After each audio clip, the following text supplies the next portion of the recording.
வணக்கம். இன்னைக்கு நாம ஒரு இன்ட்ரெஸ்டிங்கான விஷயத்தை பத்தி பார்க்கலாம். நீங்க ஷேர் பண்ண தகவல் படி டேராடூன்ல தி லேடீஸ் பூட்டிக்னு ஒன்னு இருக்கு. ஆமா, ஹேமா கந்தாரி அவங்க தான் உரிமையாளர். ம், அவங்க இப்போதைய பெண்களோட தேவைகள், விருப்பங்கள் இது எல்லாத்தையும் பூர்த்தி செய்யறது தான் நோக்கமா. அப்படித்தானே சொல்லுது தகவல்? ஆமா, குறிப்பா அவங்க சொல்றது அந்த பாரம்பரிய நேர்த்தியும் இப்போதைய சமகால ஃபேஷனையும், அதாங்க மாடர்ன் ஸ்டைல், அதையும் ஒன்னா கொண்டு வர்றாங்களாம். ஓ, ஆடைகள்லயும் சரி, வெறும் துணிகள்லயும் சரி, இந்த ரெண்டு விஷயத்தையும் அவங்க கலக்க முயற்சி பண்ற மாதிரி தெரியுது. கேட்கவே நல்லா இருக்கு. பாரம்பரியம், நவீனத்துவம் இது ரெண்டையும் இணைக்கிறது. அது எப்படின்னு கொஞ்சம் யோசிக்க வைக்குது. நடைமுறையில எப்படி இருக்கும்னு அவங்க ஏதாவது சொல்றாங்களா?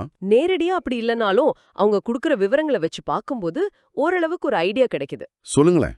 இப்போ உதாரணமா அவங்க துணி கலெக்ஷன் எடுத்துக்கோங்களேன். அதுல பலவிதமான டெக்ஸ்சர்ஸ், பிரிண்ட்ஸ், கலர்ஸ் எல்லாம் இருக்குன்னு சொல்றாங்க.